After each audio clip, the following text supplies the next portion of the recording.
je propose de démarrer avec vous, Célia Renson, faire peut-être un premier tour d'horizon du développement du vrac en France, sachant que les micros fonctionnent tous. Voilà, il n'y a pas besoin de le tester avant. Alors, donc on a eu... Il faut toujours tester avant d'être sûr. Quand même. Donc effectivement, nous on a commencé à mesurer le développement du vrac au moment de la création de l'association que j'ai fondée avec mon partenaire à gauche, Didier, dont le but était, évidemment, on n'a pas inventé le vrac. On a vu que c'était un mode de consommation qui existait en France, d'ailleurs davantage que dans les autres pays européens. Et c'est aussi ça qui explique en partie l'avance que la France a aujourd'hui. C'est presque étonnant parce qu'on aurait pu penser à l'Allemagne ou aux pays d'Europe du Nord. En Allemagne, ils n'ont pas cette culture, notamment des marchés, des produits à l'air libre. Tout est emballé. On a beaucoup la consigne, mais on est dans ce cas-là sur des produits qui sont pré-emballés et qui ne sont pas disponibles en quantité choisie.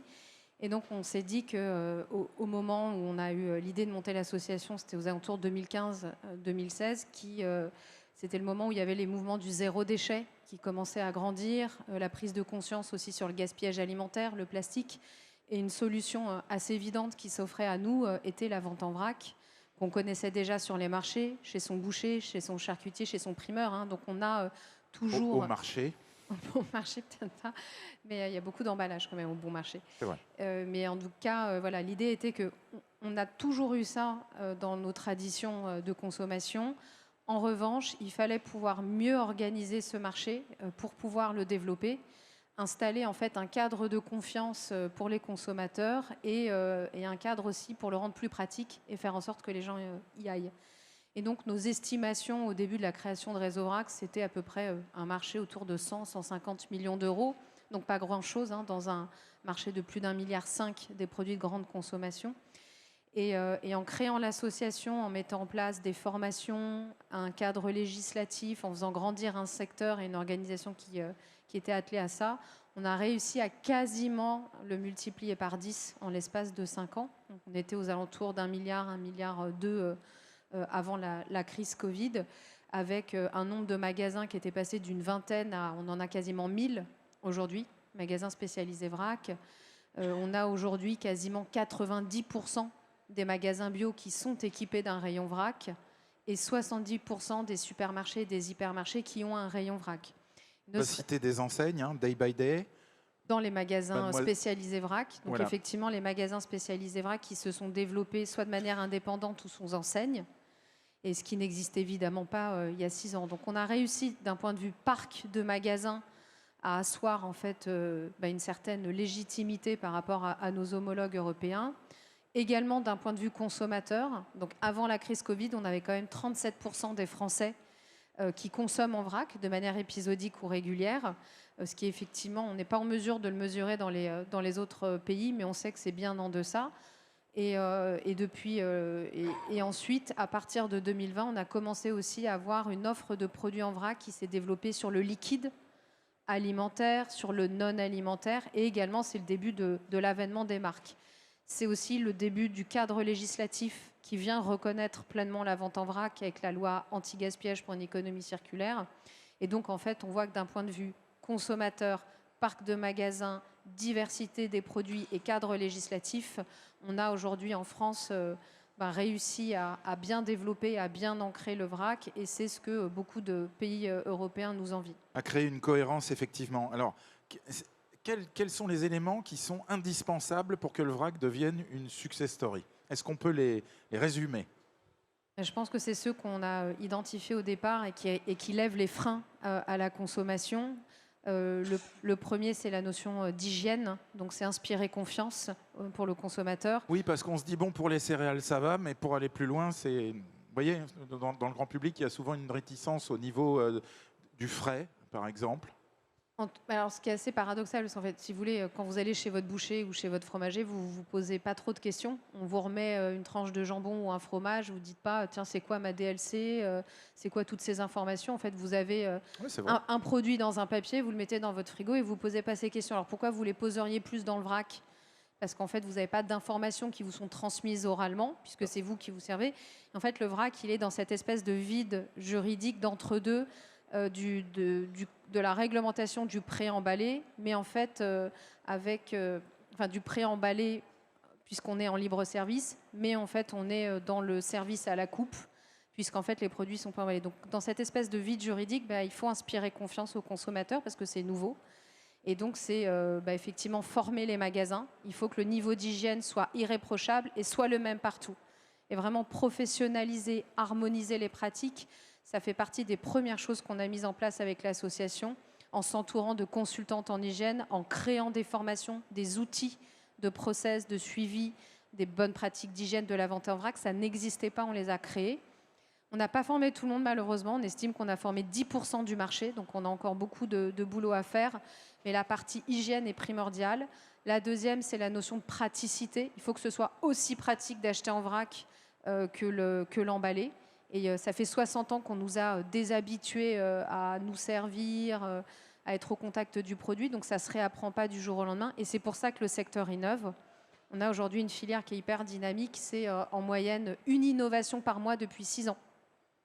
C'est plus de 13 millions d'euros qui ont été investis dans l'innovation. C'est une trentaine de brevets, de dessins et modèles qui ont été déposés, et avec une vraie accélération ces 2 dernières années, parce qu'on a justement en fait un secteur qui grandit, une offre qui grandit, et donc des investissements qui sont faits pour pouvoir lever les freins des consommateurs. Donc l'hygiène, la praticité, l'information produit. Donc là aussi, c'est légiférer, faire en sorte qu'on puisse avoir des informations en magasin, mais c'est aussi pouvoir emporter ces informations en magasin. Donc là, on a pas mal de sociétés qui se lancent avec des applications de traçabilité de bout en bout, de l'emballage chez le producteur jusqu'au bocal chez le consommateur, pour pouvoir retrouver toutes les informations qu'on peut avoir habituellement sur son pack. Et puis, c'est avoir plus de produits, plus de points de vente, plus de marques, etc. Donc le marché se structure effectivement, et on peut dire que rien que l'année dernière, il y a eu 340 ouvertures de magasins de vente en vrac, donc en 2021, juste dès qu'on a pu se déconfiner. Didier Onreta, je voudrais que vous nous présentiez de manière synthétique My Retail Box, qui n'est pas une enseigne de vente de produits en vrac, c'est autre chose, c'est un fournisseur en fait. Alors, Pas seulement. My Retail Box, c'est une structure qui a développé l'enseigne Day by Day dont parlait Célia. C'est ça. On est les premiers il y a bientôt 10 ans. Dans quelques mois, l'entreprise aura 10 ans et l'enseigne aussi du même coup, pour développer une enseigne structurée avec un modèle économique dédié. Combien de magasins ? 65 sous l'enseigne Day by Day et puis 14 sous l'ancienne Mademoiselle Vrac. Donc ça commence à être un petit réseau intéressant. Mais surtout, on a My Retail Box, c'est tout l'écosystème qui est dédié au vrac, avec une organisation verticale de bout en bout, notamment sur le flux du produit et le flux de l'information, qui nous permet, comme le disait Célia, d'avoir mis en place très très tôt un schéma d'information complète à destination du consommateur, une offre complète, parce que dans les conditions qu'a énoncé Célia, qui sont toutes absolument indispensables et qui restent en partie des freins pour l'explosion du vrac tel qu'il est susceptible de se produire dans les années qui viennent, il y avait une condition préalable qui était l'offre. Et l'offre, c'est 2 choses. C'est d'abord de pouvoir trouver du vrac partout. Donc là, manifestement, les chiffres qu'a démontré Célia montrent qu'on a beaucoup avancé sur ce plan-là, ce qui n'est pas forcément le cas des autres pays. Mais il y a aussi la composition de ce qu'on va trouver en magasin, c'est-à-dire combien de besoins je peux remplir avec ce que je trouve en vrac. Et il n'y avait rien. Enfin, tout le monde sait aujourd'hui que vous rentrez dans un hypermarché moyen, vous avez 80 000 références dans votre consommation quotidienne possible. Et quand nous, on a démarré sur le vrac, le premier magasin qu'on a ouvert en 2013, on avait 70 références, et c'est tout ce qu'on avait trouvé. 70. Donc aujourd'hui, dans un Day by Day moyen de 50 mètres carrés, il y a un peu plus de 1000 références différentes qui concernent à peu près 37 grandes unités de besoin. Donc on couvre à peu près tout ce qui n'est pas de l'ordre du produit frais, nos voisins s'en occupant étant tous des spécialistes, on est en ville. Mais on peut réellement aujourd'hui avoir une offre, et donc c'est une levée de frein. Donc voilà, My Retail Box, c'est vraiment cet écosystème complet, l'entreprise qui a créé des concepts, qui les développe et qui met en place l'ensemble des outils de gestion des flux, marchandises, informations, des compétences. On a développé un ensemble très très très prononcé de formation qui fait que demain matin, et on forme nos intervenants des magasins des by Day notamment, mais demain matin, on pourrait diplômer un métier de gérant d'épicerie vrac ou de chef de rayon vrac dans la distribution. On a absolument tout ce qu'il faut pour le faire. C'est une bonne idée, oui. On peut très bien aller Ah, au répertoire national mais on va des finir métiers. par le faire et on le fera avec l'association Réseau Vrac. Il n'est pas question qu'une entreprise privée tout à fait. devienne diplômante, c'est stupide. En revanche, en tant qu'entreprise privée, on peut développer les outils pour le faire. Et puis comme on l'a fait depuis 6 ans maintenant en créant l'association, transférer toute une partie de ces outils et de ces savoir-faire sur l'association pour les mettre en open source sur l'ensemble des intervenants. On a toujours fait ça, on va continuer à le faire parce que c'est ça qui développera aussi le métier, l'appétence des professionnels et l'appétence des publics. On va rappeler quelques chiffres sur le gaspillage alimentaire. Parce que Pourquoi vous voulez avoir peur? Oui, je crois qu'il faut finir de nous faire peur avec ce sujet-là. Le gaspillage alimentaire, c'est pas grand-chose en fait au niveau mondial. Et puis c'est très disparate selon les pays. Donc tout ce que je viens de dire est faux. Le gaspillage alimentaire, c'est 30 à 40% de la production mondiale. Ah oui, c'est rien. Un détail. Donc dans un moment où tout le monde le vit, on commence à voir une certaine raréfaction des denrées, parfois pour de la spéculation, mais pas que. Si vous n'êtes pas au courant, vous savez que dans 3 mois, vous n'avez plus de riz, par exemple. Hein. Voilà, dans 3 mois, il n'y a plus de riz. C'est comme ça. Et ce n'est pas un problème de spéculation, c'est juste qu'il y a eu des inondations en Inde et au Pakistan. La récolte est 2 à 3 fois inférieure à ce qu'elle devrait être. La récolte qui arrive, elle va être 2 à 3 fois inférieure à ce qu'elle devrait être. Et donc, évidemment, ils vont faire de l'export ban, ce qui est la moindre des choses que d'essayer de nourrir d'abord sa population avant de nourrir la population extérieure. Et nous n'aurons pas de riz. C'est clair, c'est posé. Comme Merci c'était de pas nous mieux en prévenir, Europe. je vais dès ce soir acheter 12 kilos de riz. Et voilà, mais on va manger d'autres choses. Il y a des tas d'autres trucs possibles. Mais en tout état de cause, on voit bien qu'il y a des difficultés majeures à nourrir l'ensemble des populations du monde, qu'on a aussi des difficultés majeures associées à la gestion du climat. Là, je ne vais pas vous faire l'explication de texte, mais grosso modo, il y a 30% des terres cultivées aujourd'hui qui le sont pour rien, pour fabriquer une nourriture qui ne verra jamais un estomac, ni humain, ni animal. À cause du gaspillage alimentaire. À cause du gaspillage. On est juste dingue. Et quand on va jusqu'au bout du raisonnement, on se dit, mais peut-être ça c'est une spécificité ou des pays pauvres ou des pays riches. Eh bien, c'est une spécificité des deux. C'est-à-dire que le taux de perte ou gaspillage, on va utiliser 2 mots différents si vous le permettez, mais le taux de perte ou gaspillage est le même qu'on soit dans un pays riche, parlons de la France, ou qu'on soit dans un pays pauvre. Dans un pays riche, on va parler de gaspillage puisque l'essentiel de la perte va se faire. Alors on a 30% à la production, 30% sur le couple transformation-distribution et 30% schématiquement chez le consommateur. Chez vous, chez moi, à la maison. Exemple, donc on ouvre un paquet de lentilles de 500 grammes.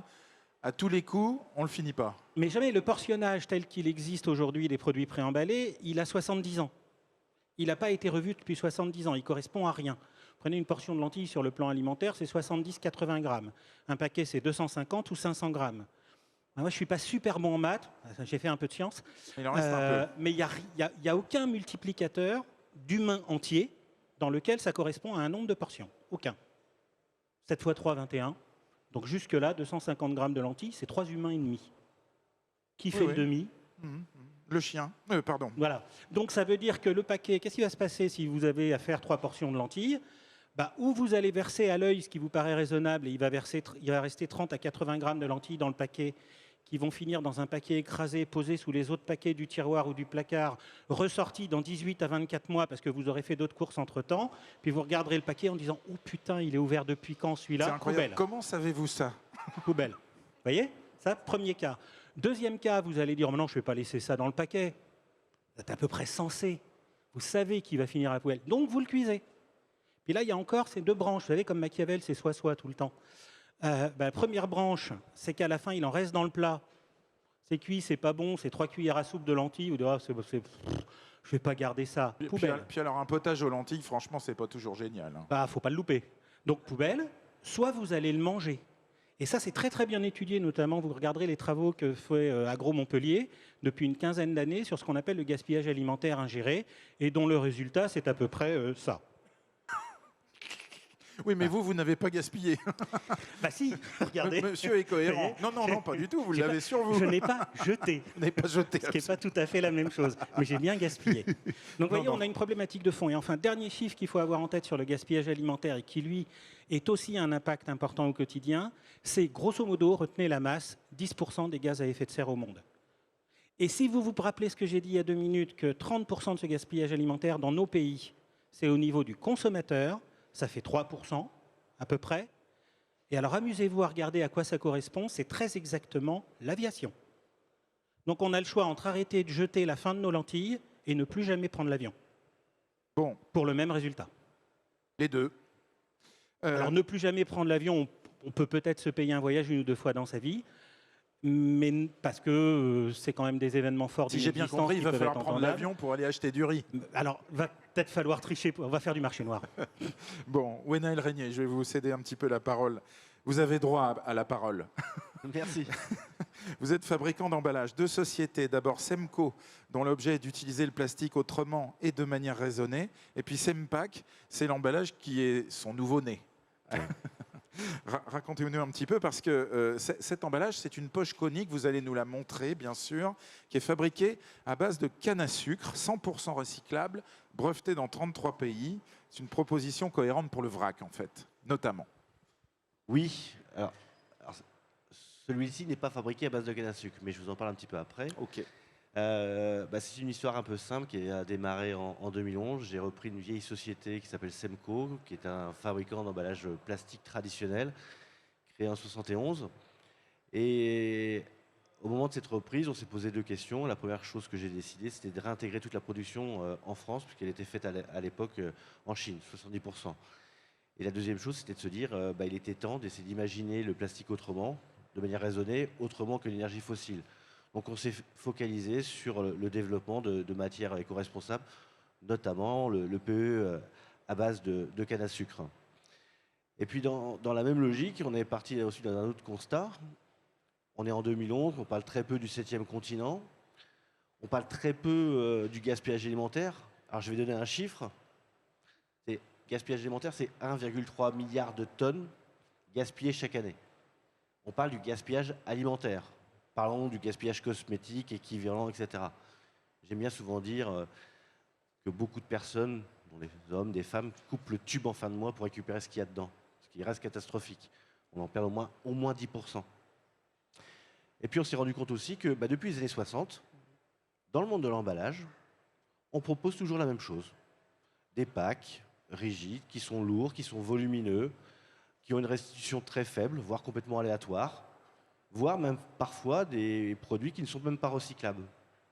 Donc on a malaxé tout ça et on s'est dit il était peut-être important là maintenant d'essayer d'imaginer l'emballage de demain qui allait répondre aux besoins environnementaux pour être 100% éco-responsable, pour être 100% recyclable et qui allait apporter une vraie plus-value. Dans le sens où aujourd'hui notre pack il pèse 3 fois moins lourd qu'une bouteille de ketchup. Ça représente 260 grammes de CO2 économisés, c'est 70%. On va pouvoir le consommer jusqu'à la dernière goutte. Donc on va travailler justement sur cette problématique de gaspillage, qu'il soit alimentaire, cosmétique et autres. On va pouvoir ensuite le trier et le recycler à 100%, une fois compacté. Oui, puis on voit bien sur la forme, donc si vous le montrez, parce que je crois que tout le monde ne le voit pas, quand on le retourne, on n'a pas l'effet où il va rester beaucoup de produits à l'intérieur, tout descend. Voilà. Non, parce que l'idée c'était d'essayer d'imaginer un pack qui soit customisable, donc c'est une poche souple, conique, universelle, qui peut tenir tête en haut, tête en bas et qui peut contenir tout type de produits. Des formes liquides vers du solide. C'est presque un standard d'emballage réemployable. Le Dog Pack l'est devenu. Donc c'est un peu la logique là. Est-ce qu'on a besoin d'avoir des formes toutes différentes ou est-ce qu'on a besoin de tendre un peu vers le côté universel? Mais surtout, c'est pouvoir l'utiliser pour tout type de produit. Et pour tout type de contenance aussi? Exactement, tout à fait. Aujourd'hui, on a développé plusieurs contenances. Alors je vous pose la question, quel est le rapport avec le vrac? On est parti d'un autre principe simple, c'est qu'on a imaginé ce pack comme des consommateurs. On a essayé de se dire, qu'est-ce qu'un consommateur lambda, et moi le premier, on voudrait aujourd'hui, j'ai pris des exemples, par exemple ma fille aujourd'hui que je voyais un petit peu galérer avec une bouteille de mayonnaise, qui me disait, papa, quand est-ce qu'on va consommer jusqu'à la dernière goutte? Et bien évidemment, tout ça, ça m'a fait réfléchir. Donc à chaque fois, on a essayé de se poser la question. Parce qu'elle aime la mayonnaise. Aussi, et le ketchup notamment, mais on a essayé de se dire, comment on peut apporter une nouvelle expérience client en répondant à des enjeux environnementaux, sociétaux très importants. C'est la bonne manière de poser la question. Et justement, le vrac est un secteur, est un marché que j'ai regardé depuis de nombreuses années. À l'époque, on n'était pas forcément prêt, mais j'ai vu son émergence et j'ai vu son intérêt justement dans cette logique environnementale. En même temps, je me suis aussi posé la question de se dire comment on va favoriser l'expérience client? Comment on va permettre à un consommateur lambda de pouvoir aller dans un magasin et pouvoir se servir dans la bonne quantité et repartir, etc. Puis j'ai constaté par contre quelque chose qui m'a un petit peu choqué. Et c'est un petit peu lié au monde de l'emballage aujourd'hui, c'est que il y a un peu de tout. Oui, tout à fait. Il y a des On revient pratiques souvent, différentes. voilà, on essaye de réinventer des nouvelles choses, développer des nouveaux matériaux qui ne sont pas forcément toujours éco-responsables. Et puis, on va se retrouver aussi avec des produits qui sont toujours dans la même logique, qui sont lourds, qui sont volumineux, etc. Quand on va, alors voilà, vous avez tous une expérience probablement au moins d'un magasin bio, sinon d'un magasin vrac. Donc dans les magasins bio, on a des poches papier la plupart du temps, donc tout va bien. Ce sont des emballages. Dans les magasins vrac, on vous propose de prendre, dans le meilleur des cas, voilà, des conditionnements, des contenants qui ont été amenés par des clients et qui ont été pesés par l'enseigne, parce qu'il faut les tarer pour pouvoir mettre dedans le produit qu'on va ramener chez soi, et on vous demande de ramener ensuite, et c'est des bocaux en verre et c'est lourd. En 2018, Dans le meilleur des cas. ouais, Voilà. en 2018, un acteur très connu du monde du vrac est venu me voir. Il m'a dit, mais moi j'ai un problème.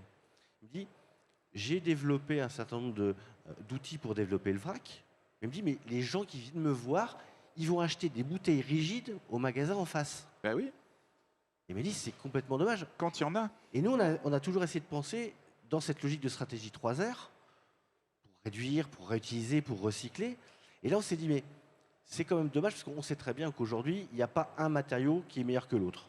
Par contre, je me suis dit, mais une consommatrice aujourd'hui qui va prendre un bocal qui pèse 300 grammes, qui va en mettre 5, 6 dans son panier, qui va aller dans le magasin, qui va se servir et qui va repartir, est-ce qu'on l'aide aujourd'hui? En fait, on est sur Célia Renson, on est dans les irritants, très, très clairement. Je vous donne le micro. Ça peut décourager une partie de la clientèle de devoir amener des objets pondéreux, des contenants pondéreux pour acheter du vrac. Donc il faut la solution qui est en train de nous proposer.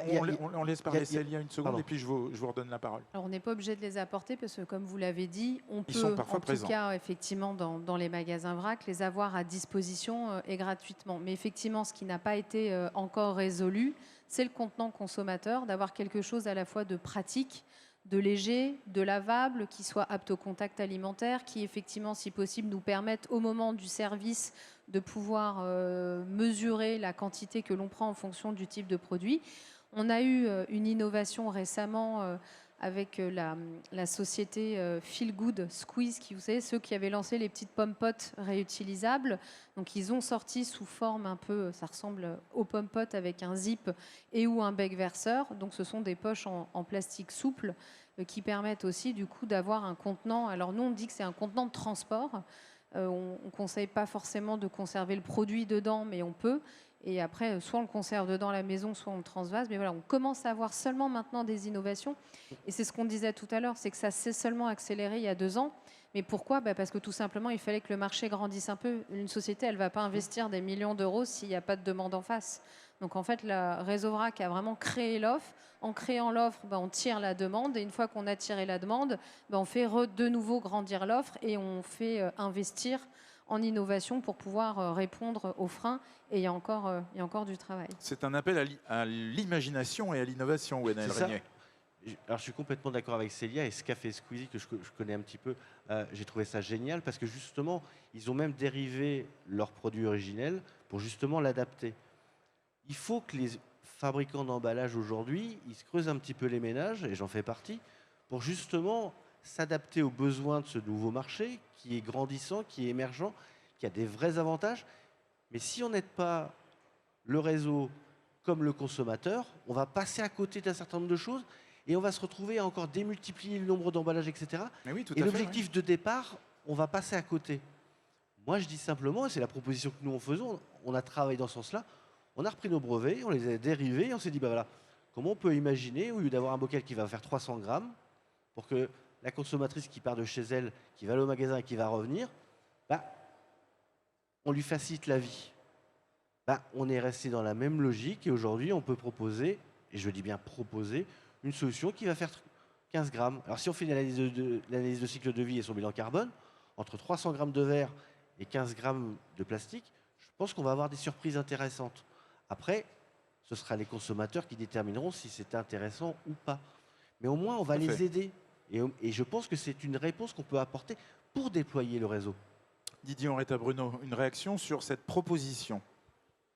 Et sur la question des emballages réemployables pour les magasins vrac. Alors, c'est rigoureusement indispensable que d'aller vers un ensemble de solutions.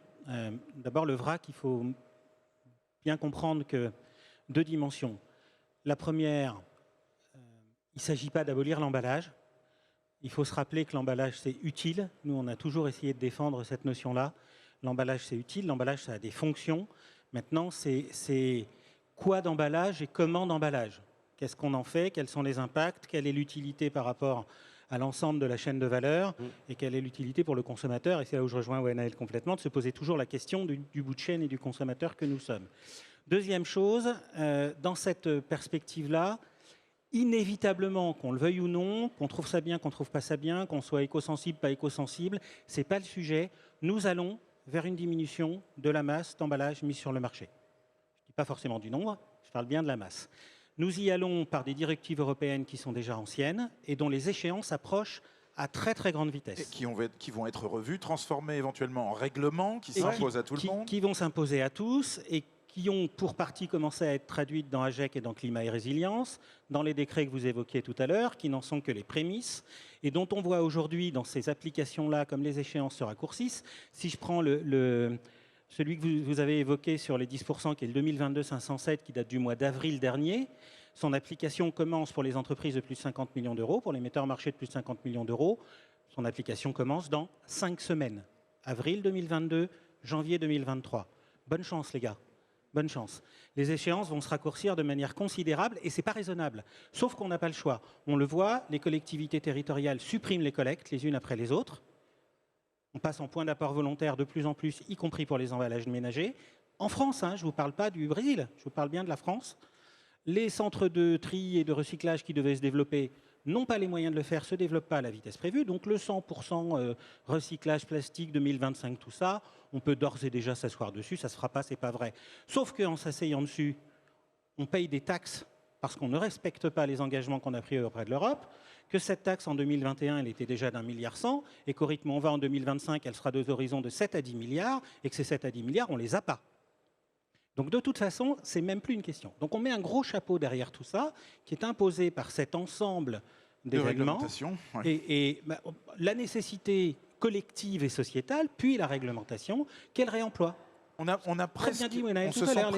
se sent presque obligé. C'est ça qui est compliqué pour le marketing du vrac. Mais bien sûr, c'est très compliqué. C'est une alternative. Alors, c'est une des solutions. Nous, on met, et c'est très important, le réseau vrac et l'association du vrac et du réemploi, et c'est très important d'avoir cette perspective en tête, c'est qu'en fait, le vrac se met sous le chapeau général du réemploi, qui a 2 branches, et qui sont 2 branches sœurs, pas ennemies. Ce n'est pas les sœurs ennemies, c'est bien une sororité réelle. La première branche qui est le vrac qui va permettre 2 dimensions, le réemploi du contenant et le choix de la quantité. Donc on va travailler à la fois sur la réduction du besoin en ressources emballage, du besoin en recyclage, du besoin de génération de déchets, et travailler sur la réduction potentielle de son gaspillage alimentaire. Alors dans une période d'inflation telle qu'on est en train de la vivre et qui va durer encore 8 à 12 mois, vous imaginez bien que le downsizing est quelque chose qui est déjà en route et qui va s'accélérer. Donc des consommateurs pour le vrac, on va en voir arriver un paquet dans les mois qui viennent. Considérable, parce que c'est du downsizing facile. Et puis la deuxième branche qui commence à s'organiser, moi je suis très surpris sur un salon comme celui-là, de ne pas voir les prémices de vraies solutions professionnelles et pas de trucs de gentils associatifs dans un coin, ce qui est formidable, mais ce qui ne va pas nous résoudre le problème d'ici 2025. Oui, il faut que les gens qui sont là s'y collent et s'inscrivent dans ces filières. Il y a des problématiques de timing industriel, effectivement. Exactement, qui va être du prédosé en contenant réemployable. D'accord. Prédosé en contenant réemployable dans différentes circonstances, utilisable en industrie en amont, transformable, enfin utilisable à grande échelle, diffusable à grande échelle, relativement économique dans sa mise en œuvre et qui puisse demain être consigné pour réemploi. Alors avec des modalités de consigne qu'on pourra réévoquer, parce que si on demande aux gens de balancer 40 balles de consigne à chaque fois qu'ils sont les courses, on est déjà mort. Alors c'est pas tout à fait du vrac. C'est pour ça que je mets bien les 2 branches. C'est la sœur du vrac, sous le chapeau du réemploi. Céline Renson, pouvez-vous nous éclairer? Parce que le prédosé en contenant employable, ce n'est pas tout à fait du vrac. Ça peut être peut-être mis en flacon par la personne du magasin du vrac. Je ne sais pas. Oui, j'essaie d'imaginer. Au niveau industriel, ça nous permet aujourd'hui en fait, de compléter la gamme de produits en vrac et d'avoir une alternative à l'usage unique. En fait. Ça rentrera dans les fameux 20% de surface, le prédosé? Non. C'est ce que nous appelle nous, le refill. En fait, dans les 20%, c'est de la vente de produits présentés sans emballage. Donc ça va être tous vos services à la coupe à partir du moment où vous venez avec un contenant réemployable ou réutilisable. Ça va être bien entendu le vrac avec un sachet en coton, un bocal, etc. Et ça va être ce que nous on appelle le refill, c'est-à-dire qu'en fait vous revenez avec votre flacon, votre contenant, vous appuyez et vous re-remplissez le flacon en entier. Vous n'avez pas le choix de la quantité. Ça existe par exemple dans la lessive ou dans le ou le produit... petit Marseillais, par exemple, Voilà, qui tout à aujourd'hui fait. s'est lancé. Et en fait, vous revenez avec votre flacon petit Marseillais, vous appuyez sur le bouton, ça le re-remplit en entier. Oui. Donc vous avez, comme le vrac, la possibilité de ne plus avoir de déchets d'emballage jetables, puisque vous réemployez votre flacon. En revanche, vous n'avez pas le choix de la quantité. Cette quantité, elle est imposée. C'est celle de re-remplir le flacon. Donc à la différence avec le vrac, ça va être le prix. On peut en mettre 2 fois moins, mais tant pis, on paye le même prix. C'est pas intéressant du tout. Non, en fait, Non. c'est juste que vous avez un On prix. appuie sur le un prix, bouton un- et un la prix. quantité descend, c'est ça? Et donc, un prix, c'est une unité de vente. Tout à fait. C'est une vente à l'unité. Et donc, en fait, aujourd'hui, dans les modalités... Et ça, et ces excusez-moi, deux-là, elles rentrent dans les 20%. ça rentre, voilà, c'est ça. Je voulais... Puisqu'en fait, le produit principal est présenté à vente sans emballage. Et aujourd'hui, nous, ce qu'on voit apparaître dans le secteur du vrac, et donc avec le fameux chapeau du réemploi, c'est que pour un certain nombre de raisons, donc soit des contraintes législatives, soit des contraintes techniques, on n'arrive pas encore aujourd'hui à proposer tous les produits en vrac. Je prends l'exemple des surgelés. Je prends l'exemple du lait. Aujourd'hui, vous ne pouvez pas les trouver en vrac pour des raisons législatives. Eh bien, si un consommateur veut pouvoir réemployer ses emballages et générer 0 déchet à la maison, une solution qui va pouvoir s'offrir à lui dans l'immédiat, c'est le fameux prédosé. Alors, en tout cas, un contenant réemployé. Donc, en fait, Ça vous fait rire, mais vous le prenez au sérieux, ce prédosé? Oui. mais oui, bien sûr, mais en fait, parce que ça me paraît très sérieux, moi, c'est ce qu'on effectivement. appelle, mais c'est un peu un terme dévoyé, la consigne. En fait, quand vous achetez un pot de sauce tomate qui est consigné, c'est ça. Non, pas forcément. Excusez-moi, enfin, je Mais me c'est mets une dans la peau modalité du de vente, la consommateur. consigne. Je me dis, je vais dans mon magasin de vrac, Non, si, c'est ça. c'est ça? C'est-à-dire qu'en fait, vous êtes sur étagère, ça change pas votre. C'est pas en rupture du geste traditionnel. Et- C'est-à-dire qu'en fait, vous prenez le bocal, vous prenez votre bocal de pois chiches, votre pot de confiture ou autre, vous le mettez dans votre panier. Donc c'est le même geste. Vous D'accord, ne choisissez pas la quantité, c'est un prix à l'unité. La seule différence, c'est qu'en fait, votre flacon ou votre bocal, vous n'allez pas le jeter, vous le réemployez. Et si- Avec une valeur monétaire ou pas. La consigne, c'est juste en fait une modalité de vente, quoi. Si c'est le magasin qui le fait, de re-remplir le flacon prédosé, Ils peuvent le faire est-ce que ça aujourd'hui. peut rentrer dans les 20%? Non, parce rentrera qu'en pas. fait, c'est à Zut. partir. Non, parce qu'en fait, le flacon est présenté à la vente fermé. Donc, c'est bien un emballage qui est fermé. On n'a pas le choix de la quantité. Il est fermé. Très bien. Gwenaëlle Régnier, vous souhaitiez réagir par rapport à ce qui vient d'être dit sur le prédosé? C'est un de vos flacons? Non, c'est pas C'est le du vôtre, celui-là. préemballé, D'accord, c'est du préemballé, très mais bien. pas jetable. Alors, est-ce que on peut se projeter d'ici à 2040? Est-ce que vous pouvez nous dire comment vous voyez l'évolution de la grande consommation et l'évolution du vrac? Je pose la question aux trois, bien sûr, en commençant par vous, Gwenaëlle Régnier. Est-ce qu'on va vers la généralisation du vrac pour vous? Est-ce que vraiment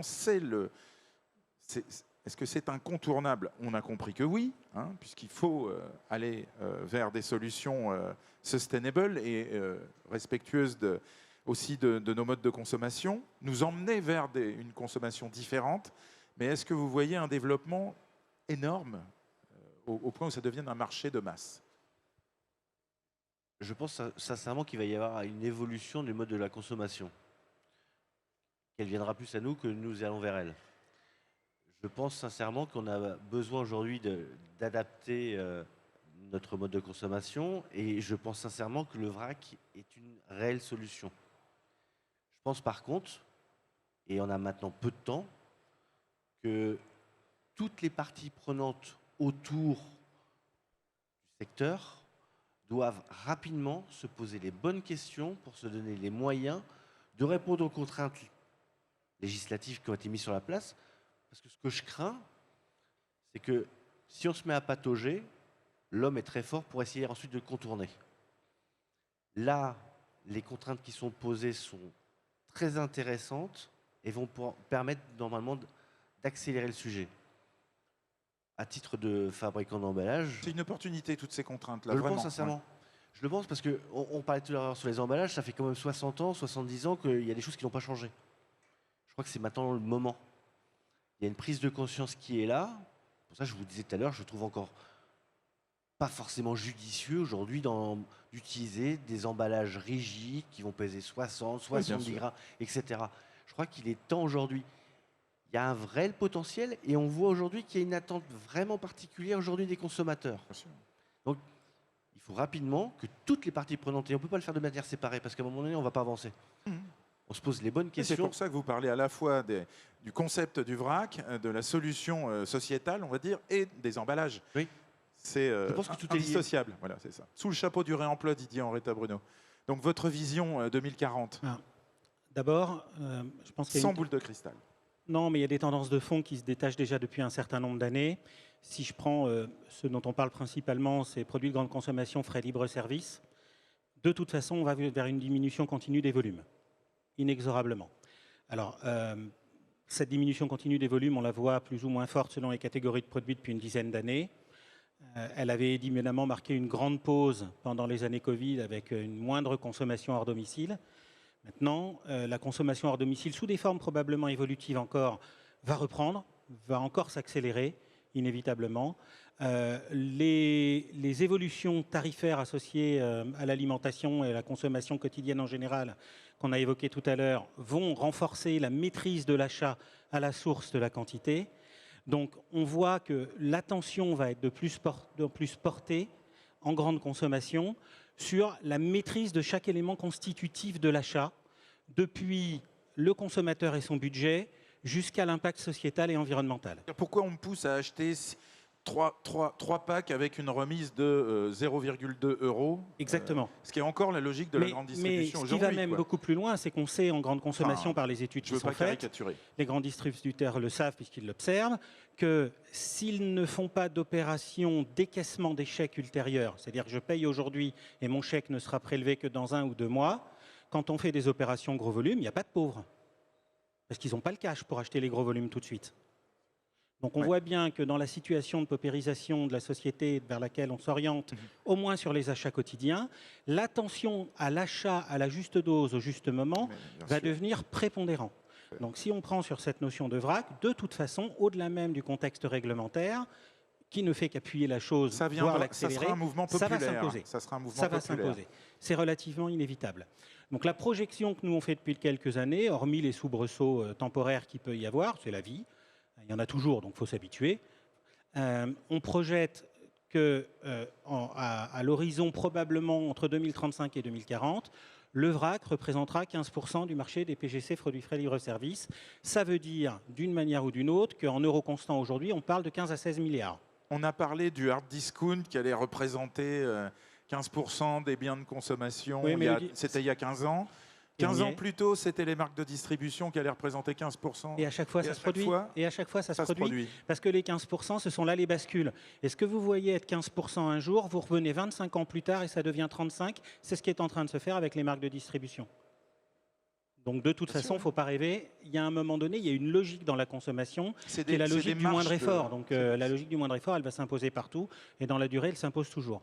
Donc on projette sans boule de cristal et sans certitude, mais quand même avec des lignes de fond qui sont quand même relativement analysables et qu'on peut juger comme continues dans l'avenir, on projette sur ces horizons de temps environ 15% des PGC FLS sur le vrac, la modalité quantité à la demande.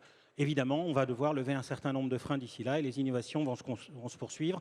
Et je rejoins ce qu'a dit Wenaël, l'intégration de tous les acteurs de la filière dans la réflexion n'est pas une hypothèse, c'est une condition et c'est une obligation. Deuxième aspect, vous avez parlé du chapeau du réemploi. Je pense parallèlement, parce que le vrac ne peut pas devenir la seule modalité pour des raisons de réglementation, de sécurité parfois, de praticité souvent, ça ne sera pas la seule modalité, j'ai bien parlé que de 15%, et nous aurons en face de ça un marché de taille équivalente sur le prédosé à emballage réemployable et réemployé. Donc cette modalité qu'on qualifie souvent de consigne, qui n'est qu'une modalité économique. Et ça sera à peu près les deux la taille du marché. Ça veut dire que pour l'emballage que je qualifierais de linéaire dans son usage, fut-il recyclable à la fin, eh bien, il vient de se faire manger 30% du marché dans les 15 ans qui viennent. Par le circulaire. Célia Renson. C'est des estimations qu'on fait avec Didier depuis le début de l'association. Merci de cette projection, c'est très inspirant. Donc je peux que les partager. Puis à chaque fois, je me souviens des premières qu'on avait faites, on doit les redécaler parce qu'effectivement, on a eu, là on est un peu dans une situation de polycrise qui du coup nous oblige à... Qui peut accélérer les choses, effectivement. Alors, qui peut les accélérer, mais là, du coup, là, on se prend quand même à peu près 3-4 ans de retard. Hein. On avait bien accéléré. Là, clairement, on retombe un peu sur les niveaux de 2018. En tout cas, en majorité, on a certains acteurs là qui repartent bien, mais ce n'est pas encore vrai pour tout le monde. Mais effectivement, on voit bien aujourd'hui que la part consacrée à l'alimentation dans le budget des ménages a largement diminué depuis les années 60. Donc on est vraiment dans la partie alimentation sur un arbitrage avec les loisirs, le plaisir, etc. Et la juste quantité pour le vrac, elle offre vraiment ça, la possibilité en fait de pouvoir faire toutes ces courses sans renier ni sur la qualité, ni sur un achat plaisir. Donc cette capacité à pouvoir décider en fonction de son moment, de la taille de son foyer, de ses besoins, le vrac y répond. Et donc, ça ne va faire que s'accentuer. Et ensuite, sur l'autre partie, donc la partie emballage réemployable, voilà, on a à partir du 1er janvier 2023 l'obligation d'avoir de la vaisselle non jetable dans la restauration sur place. C'est le premier pied à l'étrier pour le consommateur d'être exposé partout et pas que dans les courses du quotidien, mais dans sa consommation quotidienne, au moment de faire ses courses, au moment de prendre ses repas, d'être exposé au réemploi. Et une fois que le geste va être pris, il sera forcément pris pour les courses. Donc c'est aussi ça qui va venir soutenir le développement du marché, en plus effectivement de l'embarquement des marques, des acteurs de la grande distribution, en plus de tous ceux qui font le vrac déjà depuis 6 ans, et de l'aspect législatif, d'où les projections de 15 et 15% sur ces 2 axes. Très bien. On va vous passer la parole à vous, public. Une hôtesse va venir parmi vous avec un micro, posez vos questions, parce qu'on a vraiment là un sujet d'avenir, du présent, mais d'avenir très fort. Moi, j'aime beaucoup les projections qui sont faites, effectivement, elles sont parlantes. Levez la main pour poser une question, si vous en avez, hein, vous n'êtes pas obligé d'en avoir. On ne va pas vous forcer. Monsieur, côté droit.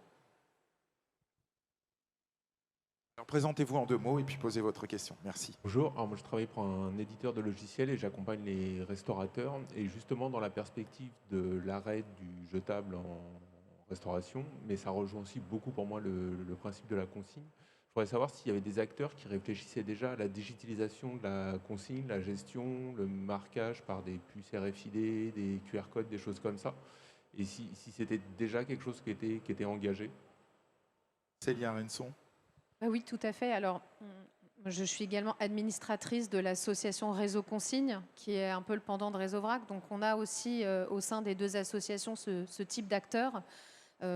Sans les citer, on a une société comme Petrel qui s'est occupée notamment de tout le programme Loop.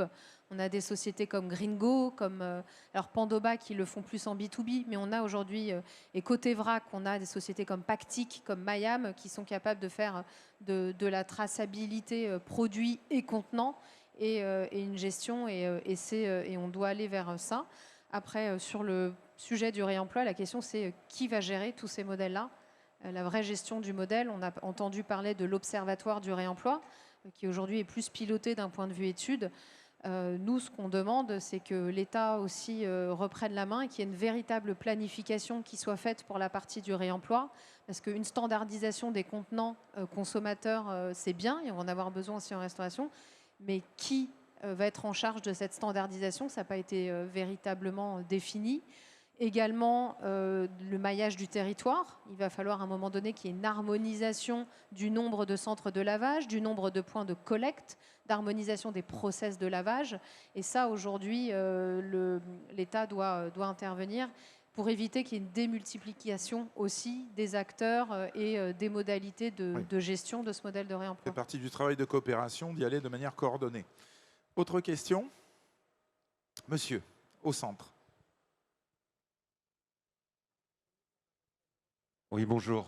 Philippe Nachon, Société Semin. Je vois que vous travaillez énormément sur l'étude et sur les perspectives à venir dans le développement du vrac. Qu'en est-il des autres secteurs que l'alimentaire ? Est-ce que vous travaillez déjà un peu de... Le vrac en cosmétique, enfin je sais pas, hein, le vrac dans les produits lessiviels Alors, on a commencé à proposer du vrac pour des produits de droguerie et de cosmétiques pour notre part en 2015. On a aujourd'hui une offre relativement complète. Ça prend ? C'est 25% de notre chiffre d'affaires. Ça prend. Donc c'est un peu moins de 20% de nos références et c'est 25% de notre chiffre d'affaires. Ça veut dire que si je le compare au marché de grande consommation habituel que sont l'hyper et le supermarché, on est dans une tendance complètement inverse et dans des rendements qui n'ont rien à voir. Donc il y a une véritable demande là aussi de maîtrise. Alors on a aussi des produits qui sont, parce qu'on est des petits marchés et parce qu'on a des choix de typologie de produits qui sont très orientés, on a des produits qui sont aussi avec des grands niveaux de préservation de l'environnement. Il y a une vraie recherche d'impact. Mais malgré tout, ça leur expose des niveaux de prix plus élevés aussi, hein, c'est aussi une des parties. Et malgré tout, ça prend bien. Et pas encore sur de la grande consommation. Voilà, non, faut pas le dire. encore tout à fait, mais ça ne fait que croître. Là où c'est plus compliqué, c'est quand on passe effectivement dans des modèles de grande consommation super hyper, avec les systèmes de refill dont vous avez parlé tout à l'heure, où là, on est encore sur des produits pour lesquels, dans ces modèles-là, les gens ne veulent pas prendre de temps. Donc on a un petit problème qui est plus un problème d'ergonomie de l'achat que de l'acceptation de la solution. Ce qui est moins le cas chez nous, où on est dans des environnements de boutiques de proximité, où finalement le public accepte de prendre le temps de l'achat, le temps du choix, le temps du service, mais aussi le temps de la complicité, de la connivence et de la parole avec les personnels. Et on a par exemple des salons de coiffure qui se mettent au vrac avec les colorations en poudre. Donc ils sont réalisés, les mélanges sont réalisés au gramme près dans des contenants réemployables et le consommateur vient avec. Avec une sorte de machine à teinter, en fait, j'imagine, ou quelque chose comme ça? Non, c'est le coloriste, c'est le coiffeur en fait qui, en fonction de son client, réalise les bons dosages de la couleur et le client peut repartir avec sa couleur à domicile. Donc on a ça aujourd'hui. Là, nous, on est démarché aujourd'hui par des fabricants de peinture. Il y a aussi beaucoup de gaspillage, hein, on sait, au niveau de la peinture, avec des pots qui ne sont pas finis, qui sèchent. Il y a eu des tests quelques années, mais ça n'avait pas été concluant. Et là, on est à nouveau sollicité pour pouvoir étudier cette partie-là. Et après, voilà, des coloristes aussi. Donc la partie shampoing après shampoing chez les coiffeurs. Là, on a des grandes marques spécifiques qui nous démarchent et également des magasins de beauté. Des chaînes de magasins de beauté, voilà, qui veulent se mettre. Donc ça sort en fait des courses du quotidien et c'est bien. On peut pas encore faire de macro statistiques, mais on voit bien que les tendances sont en train de s'ancrer.